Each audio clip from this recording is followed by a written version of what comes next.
दोस्तों, हम बात करने जा रहे हैं भारत के सबसे बड़े अनसुलझे रहस्य जिन्हें आज तक विज्ञान भी नहीं सुलझा पाया है। जी हाँ दोस्तों, ये ऐसे रहस्य हैं जिन्हें आज तक कोई ना समझ पाया और ना ही इसका कोई हल निकाल पाया। तो दोस्तों, वीडियो में ज़्यादा देर ना करते हुए हम वीडियो में आगे बढ़ते हैं। वीडियो में आगे बढ़ने से पहले अगर आप भी इस वीडियो पर नए हैं तो हमारी इस वीडियो को लाइक करके हमारे इस चैनल को सब्सक्राइब भी जरूर कर दें। तो चलो दोस्तों, वीडियो में आगे बढ़ते हैं, जिसमें पहले नंबर पर है लोहे के स्तंभ में जंग ना लगना। दोस्तों, दिल्ली के कुतुब मीनार के पास the iron pillar of Delhi नाम का एक प्राचीन लोह स्तंभ मौजूद है, जिसकी लंबाई 21 फुट 8 इंच है और चौड़ाई 16 इंच है और वजन 6 टन है। माना जाता है कि यह स्तंभ लगभग 1600 साल पुराना है और इसका निर्माण भी 5वीं सदी में चंद्रगुप्त विक्रमादित्य ने करवाया था, जो भगवान विष्णु के मंदिर के सामने हुआ करता था। लेकिन 13वीं सदी में कुतुबुद्दीन ऐबक ने मंदिर को नष्ट करके कुतुब मीनार का निर्माण करवाया, लेकिन स्तंभ को नष्ट नहीं किया। आज के समय में दिल्ली के इस लोह स्तंभ बनावट ने विशेषज्ञों को अभी तक हैरान करके रखा हुआ है, क्योंकि ये 16 साल से खुले आसमान में मौजूद है और इतने सालों से बारिश और नमी को झेलता आ रहा है, लेकिन फिर भी इस स्तंभ में थोड़ा सा भी जंग नहीं लगा है। विशेषज्ञ कई सालों से इस स्तंभ में जंग ना लगने के कारण का पता लगाने की कोशिश कर रहे हैं, ताकि भविष्य में ऐसा लोहा तैयार किया जा सके जिसमें जंग ना लगे। लेकिन विशेषज्ञ इसमें आज तक सफल नहीं हो पाए और इस लोहे के स्तंभ में जंग ना लगने का कारण अभी भी रहस्य बना हुआ है। इसमें दूसरे नंबर पर है ताजमहल का रहस्य। दोस्तों, दुनिया के 7 अजूबों में एक और भारत की सबसे बड़ी शान ताजमहल अपने अंदर बहुत से रहस्यों को लिए बैठा है, जिनमें से एक रहस्य है ताजमहल के नीचे का कमरा। ये कमरा मुगलों के समय से बंद है और ईंटों से चुनवाकर बंद कर दिया गया है। इसके पीछे भी बहुत सी कहानियां हैं, जैसे कि कुछ लोगों का मानना है कि शाहजहां की सबसे मनपसंद पत्नी मुमताज जब 14वें बच्चे को जन्म देने के दौरान मर गई थी, तो उनकी कब्र को ताजमहल के नीचे ही दफना दिया गया था और उसके बाद उसे हमेशा के लिए बंद कर दिया गया था। और कुछ लोगों का मानना है कि ताजमहल असल में मुसलमानों का नहीं बल्कि हिंदुओं का मंदिर है और इसके नीचे भगवान शिव जी का मंदिर मौजूद है, जबकि कुछ मानते हैं इसके नीचे खजाना है। लेकिन ये सभी सिर्फ अनुमान ही हैं। असल में किसी को नहीं पता कि ताजमहल के नीचे ऐसा क्या था कि इसे हमेशा के लिए बंद करना पड़ा। तीसरे नंबर पर है यूएफओ दिखने का रहस्य। दोस्तों, कोंगा ला पास जो लद्दाख में मौजूद है, लेकिन चीन भी इस जगह पर हक जताता है और उनके अनुसार ये तिब्बत में मौजूद है। भारत चीन के इस विवाद के कारण इस जगह पर कोई भी नहीं जाता, लेकिन दूर के देशों के सैनिक इस जगह पर नज़र बनाए रखते हैं। कोंका ला पास का रहस्य यह है कि बहुत से स्थानीय लोगों और सैनिकों ने इस जगह पर कुछ रोशनी और अजीब चीज़ को उड़ते हुए देखा, जिसे कि एलियन का यूएफओ माना जाता है। कहा जाता है कि इस जगह पर किसी भी इंसान और जानवर के ना जाने के कारण एलियन ने इस जगह को अपना बेस बनाया है। इस जगह पर यूएफओ दिखने की घटना को भारत और चीन दोनों देशों की सरकार भी मानती है और 2006 में गूगल अर्थ में भी इस जगह पर कुछ अजीब तरह की आकृतियां दिखी थी, जिसके बाद गूगल मैप ने इस जगह को काली पट्टी से छिपा दिया। पायलट का भी कहना है कि वो विमान को कोंकाला पास के ऊपर से उड़ाने से बचते हैं, क्योंकि इसके ऊपर उनका नेविगेशन भी अच्छे से काम नहीं करता। कोंकाला पास को भारत का एरिया 51 भी कहा जाता है और यहाँ के यूएफओ का रहस्य अभी तक अनसुलझा ही है। चौथे नंबर पर है गुरुत्वाकर्षण को ना मानने वाला रहस्यमय पत्थर।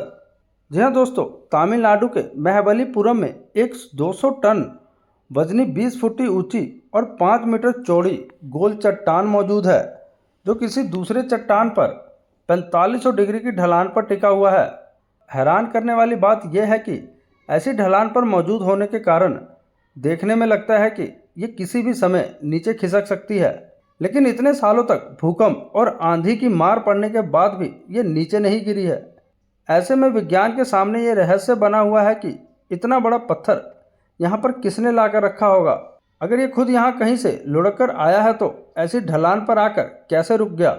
कहानी है कि 1908 में ब्रिटिश राज्य में मद्रास के गवर्नर अर्थुर लेवेले को डर था कि यह पत्थर अचानक गिरकर किसी की जान ले दे, इसलिए उन्होंने 7 हाथी लगाकर इस पत्थर को गिराने की कोशिश की, लेकिन बहुत कोशिश करने के बाद भी इसे हिला नहीं पाए। इसलिए उन्होंने इसे ऐसे ही छोड़ दिया। आज के समय में एक प्रमुख पर्यटन स्थल बना हुआ है, जहां हर साल बहुत से लोग घूमने आते हैं और उसके नीचे आराम करते हैं। कोई इसे धक्का देने की कोशिश करता है, लेकिन किसी पर कोई पाबंदी नहीं है और ये पत्थर आज भी वैसा ही बना हुआ है। इस पत्थर को आज कृष्णा बटरबाल का नाम दिया गया है, क्योंकि लोगों का मानना है कि भगवान श्री कृष्ण, जिन्हें मक्खन बहुत पसंद था, लेकिन एक बार माखन खाते हुए उनके हाथों से माखन इस जगह पर गिर गया और समय के साथ सूखकर चट्टान का रूप ले लिया। 5वें नंबर पर है कभी न खुलने वाला गुप्त दरवाजा। दोस्तों, पद्मनाभ स्वामी मंदिर भगवान विष्णु जी का मंदिर है, जो कि केरल में तिरुवनंतपुरम में स्थित है। यह मंदिर 16वीं शताब्दी में त्रावणकोर में शाही परिवार ने बनाया था। इस मंदिर की खास बात इसके 6 गुप्त दरवाजे हैं, जो कि कई दशकों से बंद पड़े हैं, पर उच्च न्यायालय के आदेश के बाद 5 दरवाजों को खोल दिया गया है, जिनमें से 2 लाख करोड़ रुपए की संपत्ति मिली थी, जिनमें सोने और बाकी कीमती गहने शामिल थे। इसके बाद सभी लोग छठे दरवाजे के अंदर का खजाना देखने के लिए बेताब थे, क्योंकि दरवाजा सबसे खास था, जिसे सबसे खास तरीके से बंद किया गया था। लेकिन वे सब छठे दरवाजे को खोलने में कामयाब नहीं हो पाए, क्योंकि इस दरवाजे में बाकी दरवाजों की तरह कोई ताला नहीं था, पर सामने 2 बड़े कोबरा सांपों की आकृति बनी हुई है। इस दरवाजे के पीछे का राज अभी भी रहस्य बना हुआ है। इस तहखाने के दरवाजे को पवित्र माना जाता है और माना जाता है कि इसे किसी मंत्रों से बंद किया गया है और मंत्रों से ही खोला भी जा सकता है। इसके बावजूद जिसने भी इस दरवाजे को जबरदस्ती खोलने की कोशिश की है, उनके साथ बहुत बुरी घटनाएं हुई हैं और किसी की तो मौत हो गई है। इस दरवाजे के पीछे से पानी की लहरों की आवाज़ आती है और कहते हैं अगर ये दरवाज़ा खोल दिया गया तो बाढ़ या सुनामी जैसी बड़ी आपदा आ सकती है। और कुछ कहते हैं इसमें ऐसे खजाने हो सकते हैं जो इंसानों ने देखे भी ना हो। हालांकि इस दरवाजे के साथ ऐसे बहुत से अलग अलग तथ्य जुड़े हैं, पर असल में इसके पीछे क्या है किसी को नहीं पता। लेकिन इस दरवाजे को पवित्र और श्रापित माना जाता है, जिसको खोलने के प्रयास में बहुत से लोगों के साथ बहुत बुरा हुआ है, और उन्हीं सब घटनाओं की वजह से सरकार ने भी इस दरवाजे को खोलने की कोशिश पर रोक लगा दी है। छठे नंबर पर है गर्मियों में भी ठंडा रहने वाला शिव मंदिर। दोस्तों, उड़ीसा में तितलागढ़ में कुम्भाड़ा पहाड़ी में भगवान शिव का रहस्यमय मंदिर मौजूद है, और इस मंदिर की खास बात यह है कि बाहर चाहे कितनी भी गर्मी हो, ये मंदिर अंदर से हमेशा ठंडा ही रहता है। कहा जाता है कि बाहर तापमान जितना ज़्यादा बढ़ता है, मंदिर के अंदर का तापमान उतना ही कम होता जाता है। तितलागढ़ पहाड़ियों में बसे होने के कारण उड़ीसा की सबसे गर्म जगह है, जहाँ का तापमान 50 डिग्री सेल्सियस तक चला जाता है। लेकिन मंदिर के अंदर का तापमान 10 डिग्री तक ही रहता है, और ज़्यादा देर मंदिर के अंदर बैठने से ठंड की वजह से कंबल ओढ़ना पड़ता है। मंदिर के अंदर इतनी ठंड क्यों पड़ती है, इसका साफ पता वैज्ञानिक भी नहीं लगा पाए, लेकिन अनुमान लगाया जाता है कि मंदिर में मौजूद भगवान शिव और माता पार्वती की मूर्ति से ठंडी हवा निकलती है, जिससे पूरा मंदिर ठंडा रहता है। 7वें नंबर पर है 40 सालों तक बिना खाना खाए जीवित रहना। दोस्तों, भारत साधु संतों की भूमि है, जहाँ पर बहुत से साधु संतों ने जन्म लिया है, लेकिन प्रहलाद जानी ऐसे साधु थे जिन्होंने पूरी दुनिया का ध्यान अपनी ओर खींचा था। इनका दावा था कि इन्होंने 40 सालों से कुछ भी नहीं खाया पिया है, और वे माता अम्बा के भक्त हैं, जो उन्हें बिना कुछ खाए पिए जिंदा रहने की शक्ति देती हैं। उनके इस दावे ने बहुत से एक्सपर्ट और वैज्ञानिकों का ध्यान अपनी ओर खींचा, और 2003 में स्टर्लिंग हॉस्पिटल में न्यूरोलॉजिस्ट सुधीर शाह और उनकी टीम ने जानी के दावे का पता लगाने के लिए 10 दिनों तक उनकी जांच की, जिसमें जानी को एक बंद कमरे में सीसीटीवी कैमरे की निगरानी में रखा गया, जहां उन्हें खाना और पानी कुछ भी नहीं दिया जाता था, और पानी का इस्तेमाल वे सिर्फ नहाने के समय ही करते थे। इन 10 दिनों में उन्होंने पेशाब व मल भी नहीं किया। 10 दिनों की जांच पूरी होने के बाद डॉक्टर्स और एक्सपर्ट भी हैरान रह गए, क्योंकि जानी का सिर्फ हल्का सा वजन ही घटा था, लेकिन उनका शरीर पूरी तरह स्वस्थ था। इस टेस्ट के बाद उनकी चर्चा पूरी दुनिया में होने लगी। 2006 में डिस्कवरी ने उनके ऊपर the boy with divine powers नाम की डॉक्यूमेंट्री भी निकाली, और कुछ समय बाद ऑस्ट्रेलिया ने भी उन पर एम अफगान वार डैश लिस्ट नाम की डॉक्यूमेंट्री निकाली। 2010 में सुधीर शाह और अन्य 35 लोगों की टीम ने जानी पर फिर से 15 दिनों का बंद कमरे में बिना खाना पीना दिए रिसर्च की, लेकिन इस बार भी जानी सफल रहे। 2020 में 91 वर्ष की उम्र में प्रहलाद जानी की मृत्यु हो गई। लेकिन वे अपने जीवन के ऐसे राज दुनिया को देकर चले गए जिन्हें डॉक्टर्स, वैज्ञानिक और लोगों को हैरान कर दिया, और उनके इस रहस्य को कोई भी नहीं सुलझा पाया। मैं 8वें नंबर पर है जिंदा लाश। दोस्तों, हिमाचल प्रदेश के लाहौर स्पीति में एक ग्यू नाम का गांव है, जहां पर सांगा टेंजिन नाम के एक भिक्षु की मम्मी मौजूद है, जो भारत का इकलौता प्राकृतिक मम्मी है। यानी इसे बाकी मम्मियों की तरह मरने के बाद सुरक्षित नहीं किया गया, बल्कि इसे मरने से पहले ही किसी लेप या बूटी की मदद से सुरक्षित कर लिया गया था। सांगा टेंजिन की ध्यान करते हुए ही मौत हो गई थी, और ये बैठे हुए अवस्था में दुनिया की इकलौती मम्मी है। जो माना जाता है कि तेंजिन की मौत 550 साल पहले हुई थी, और उन्होंने मरने से पहले ही कुछ खास जड़ी बूटी खाकर या लेप लगाकर अपने शरीर को इस प्रकार बना लिया था कि मरने के बाद भी उनका शरीर बिना किसी कब्र में डाले सुरक्षित रहे। इस मम्मी की खोज 1975 में हुई, लेकिन भूकंप आने के बाद ये जमीन में खो गई। लेकिन 2004 में आईटीबीपी के सड़क निर्माण के खुदाई के दौरान इसे दोबारा खोजा गया, और इतने सालों तक जमीन में दबे रहने के बावजूद भी बिल्कुल सुरक्षित था। इसके बाद इसे ग्यू गांव में ही शीशे के कवर में सुरक्षित करके रखा गया है। माना जाता है कि खुदाई के दौरान तेंजिन के सिर पर चोट लग गई थी, जिससे उसका खून भी निकलता था, जो मरे हुए इंसान में हो पाना नामुमकिन है। यह घाव आज भी उनके सिर में देखा जा सकता है। इससे भी हैरानी की बात यह है कि स्थानीय लोगों के अनुसार इस मम्मी के बाल और नाखून भी आज बढ़ रहे हैं, और इन्हीं सब चमत्कारों की वजह से लोग सांगा टेंजिन की पूजा करते हैं, और बहुत से लोग इन चमत्कारों को देखने यहाँ आते हैं। 9वें नंबर पर है सांपों वाला गांव। दोस्तों, भारत एक धार्मिक देश है, जहाँ बहुत से देवी देवताओं को पूजने के साथ ही बहुत से जानवरों और जीवों की भी पूजा की जाती है, जिनमें से सांप भी एक मुख्य जीव है। सांप को पूरे भारत में पूजा जाता है, और नाग पंचमी का त्यौहार ही सांपों की पूजा के लिए होता है। पर सांप ऐसा जीव है जिसकी पूजा की जाने के बावजूद भी लोग इससे दूरी बनाए रखना ही पसंद करते हैं, क्योंकि ये एक जहरीला जीव है जिसके एक बार काटने से ही इंसान की मौत हो सकती है। लेकिन महाराष्ट्र में सेतफल नाम का एक गांव मौजूद है, जहां के लोग सांपों से बिल्कुल नहीं डरते, और सांपों को दूर भगाने के बजाय यहाँ के लोग घर बनवाते हैं। यहाँ के लोग घर बनवाते समय घर में एक सुराग रखते हैं, जिनमें सांप उनके घर के अंदर आ सके, क्योंकि यहाँ सांपों को पवित्र और शुभ माना जाता है। यहाँ के लोग सांपों के साथ रहना पसंद करते हैं, और यहाँ जगह जगह कोबरा जहरीले सांप दिखना आम बात है। लेकिन रहस्य वाली बात यह है कि 2600 से ज़्यादा लोगों की जनसंख्या वाले इस गांव में आज तक सांपों ने किसी को भी क्षति नहीं पहुंचाई। और यही बात वैज्ञानिकों को भी हैरान करती है कि गांव में इतने सारे जहरीले सांप होने के बावजूद भी किसी भी गांव वालों को कुछ नहीं हुआ। 10वें नंबर पर है ऐसी जगह जहां बिच्छू भी डंक मारना भूल जाते हैं। दोस्तों, सांपों वाले गांव के बारे में तो आपको पता चल गया, जहां जहरीले सांप किसी को काटते नहीं हैं, लेकिन ऐसी जगह भी है जहां बिच्छू भी किसी को नहीं डंक मारते। जी हाँ दोस्तों, उत्तर प्रदेश के अमरोहा में शारफुद्दीन शाह विलायत का एक दरगाह मौजूद है। माना जाता है कि वे 13वीं सदी में ईरान से यहाँ आकर बसे थे, और तभी से इस दरगाह में चमत्कार होने लगे। आज के समय में भी दरगाह के परिसर में बहुत से बिच्छू पाए जाते हैं, लेकिन लोगों के हाथ में लेने के बाद भी वे उन्हें काटते नहीं हैं। इस चमत्कार को सुनकर देश विदेश से बहुत से लोग अपने साथ जहरीले बिच्छू को बंद करके लाते हैं, और दरगाह के अंदर आकर बिच्छू को हाथ में पकड़ते हैं। लेकिन दरगाह में आते ही बिच्छू जैसे डंक मारना भूल जाते हैं।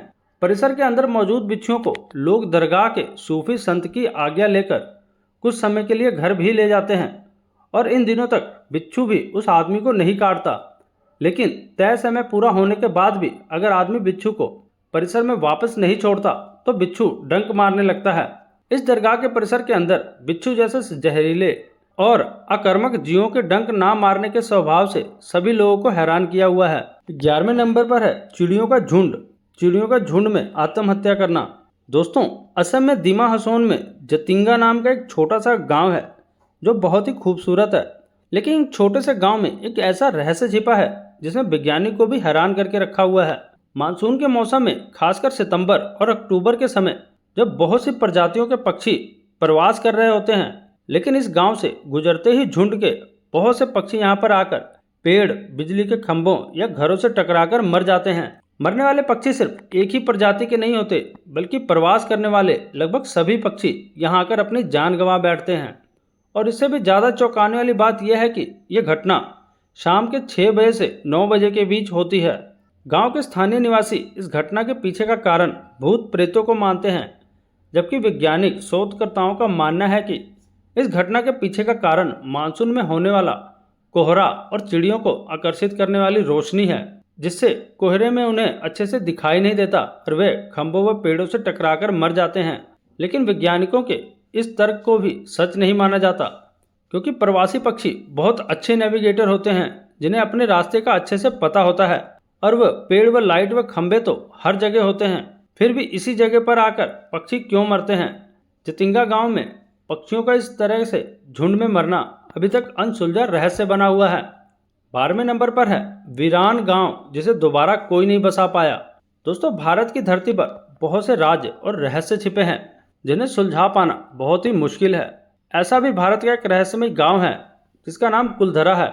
कुलधरा गांव राजस्थान के जैसलमेर में मौजूद एक वीरान गांव है जिसे श्रापित माना जाता है और यहाँ पर कोई भी नहीं रहता। लेकिन माना जाता है कि आज से 300 साल पहले यह गांव ऐसा नहीं था, बल्कि यह एक खुशहाल गांव था। उस समय यह पाली वाली ब्राह्मणों का गांव हुआ करता था और गांव की जनसंख्या 5000 के करीब थी। लेकिन एक बार राज्य के क्रूर दीवान सलीम सिंह की गंदी नज़र गांव की एक सुंदर लड़की पर पड़ी और वो उसे किसी तरह भी पाना चाहता था। इसलिए उसने गांव वालों को धमकी दी थी कि उस लड़की को उसके हवाले कर दे, वरना वो गांव पर हमला कर देगा और लड़की को जबरदस्ती लेकर जाएगा। लेकिन एक रात कुलधरा के साथ आसपास के 83 गांव ने एक मंदिर में सभा बिठाई और लड़की के सम्मान को बचाने के लिए गांव छोड़ने का निश्चय किया और उसी रात को वो गांव छोड़कर चले गए। लेकिन माना जाता है कि जाते हुए उन्हें गांव को श्राप दे दिया कि अब कुलधरा गांव में दोबारा कोई नहीं बस पाएगा, और तभी से आज तक ये गांव खाली पड़ा हुआ है, जबकि बाकी के 83 गांव में दोबारा से लोग रहने लगे हैं। आज के समय में कुलधरा गांव को देखरेख सरकार करती है और दिन में लोग टिकट लेकर इस गांव में घूमने जा सकते हैं, लेकिन रात के समय किसी को अंदर जाने नहीं दिया जाता क्योंकि इस जगह को श्रापित और भूतिया माना जाता है। 12वें नंबर पर है कोदनी जुड़वा लोगों का गांव। दोस्तों, केरल में मल्लापुरम जिले में कोदनी नाम का एक गांव मौजूद है जिसे जुड़वा बच्चों का गांव भी कहा जाता है, क्योंकि इस गांव में 2000 के करीब लोग रहते हैं, जिसमें से 400 से लगभग जुड़वा बच्चे हैं। वे संख्या हर साल बढ़ती जा रही है।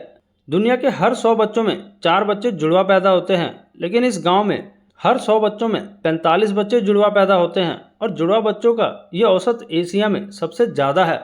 जुड़वा बच्चों के इस गांव के रहस्य को सुलझाने के लिए दुनिया के बहुत से शोधकर्ताओं ने इस गांव आए और लोगों का डीएनए टेस्ट किया, लेकिन वे इतने सारे जुड़वा बच्चे होने का साफ कारण पता नहीं लगा पाए।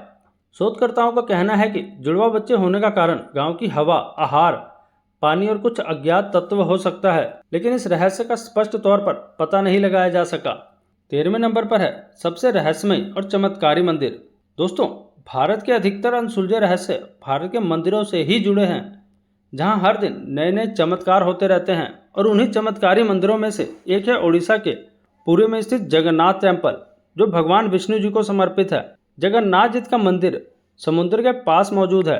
इस मंदिर के बाहर समुद्र के लहरों की आवाज़ें सुनाई देती हैं, लेकिन मंदिर के अंदर प्रवेश करने के लिए एक सिंह द्वार मौजूद है, जिसके अंदर एक कदम आते ही समुद्र की लहरों की आवाज़ बंद हो जाती है और बाहर निकलते ही आवाज़ फिर से आने लगती है। मंदिर के ऊपर एक ध्वज लगा है जिसे रोज बदला जाता है। वह ध्वज प्रकृति के नियमों को तोड़ते हुए हवा के विपरीत दिशा में लहराता है। ध्वज के नीचे एक चक्र मौजूद है जिसे भगवान विष्णु का सुदर्शन चक्र माना जाता है, और इसे कुछ इस तरह से बनाया गया है कि इस मंदिर के किसी भी कोने से देखने पर यह अपनी तरह ही घुमा हुआ दिखाई देता है। इसे मंदिर के किसी भी कोने से देखने पर यह अपनी तरफ घुमा हुआ ही दिखता है। प्रकृति का नियम है कि जिस भी चीज़ पर रोशनी पड़ती है उसकी परछाई बनती है, लेकिन इस मंदिर की कोई परछाई नहीं बनती। इन सभी घटनाओं के पीछे विज्ञान मानता है कि मंदिर के निर्माण में कोई खास अज्ञात शैली का प्रयोग किया गया है, जिसे विज्ञान स्पष्ट नहीं कर पाया, जबकि भक्त इसे भगवान का चमत्कार मानते हैं। इस मंदिर का एक और रहस्य ये भी है कि इस मंदिर के ऊपर से कभी भी कोई पक्षी या हवाई जहाज नहीं उड़ता, और मंदिर की रसोई दुनिया की सबसे बड़ी रसोई में से एक है, जहां प्रतिदिन हजारों लाखों लोग खाना खाते हैं। लेकिन रसोई का रहस्य यह है कि यहाँ जगन्नाथ जी का प्रसाद 7 बर्तनों में तैयार किया जाता है, जिन्हें एक के ऊपर एक रखा जाता है, लेकिन सबसे ऊपर वाले बर्तन का प्रसाद सबसे पहले पकता है और सबसे नीचे वाले बर्तन का प्रसाद सबसे अंतिम में। जगन्नाथपुरी के इन सभी रहस्यों को भक्त तो भगवान का चमत्कार मानते हैं, जबकि विज्ञान के लिए सभी रहस्य अनसुलझे ही हैं और उन्हें सुलझाने की कोशिश में लगे हुए हैं। और अंत में आता है रामेश्वर के तैरते हुए पत्थर। दोस्तों, भारत में रामायण तो लगभग सबने सुना होगा और उन्हें राम सेतु के बारे में भी पता होगा, जो एक ऐसा राम सेतु है जिसे भगवान श्री राम और वानर सेना ने रामेश्वर से लंका तक जाने के लिए तैरते हुए पत्थर से बनाया था। हैरानी की बात यह है कि आज भी वो सेतु मौजूद है और रामेश्वर के तटों में ऐसे पत्थर मिलते हैं जो पानी के ऊपर तैरते हैं। भक्तों का मानना है कि ये श्री राम के समय के सेतु में इस्तेमाल किए गए पत्थर हैं, लेकिन विज्ञान रामायण और राम सेतु को पूरी तरह से नकराता है और इस तैरते पत्थर के रहस्य को सुलझाने में लगा हुआ है।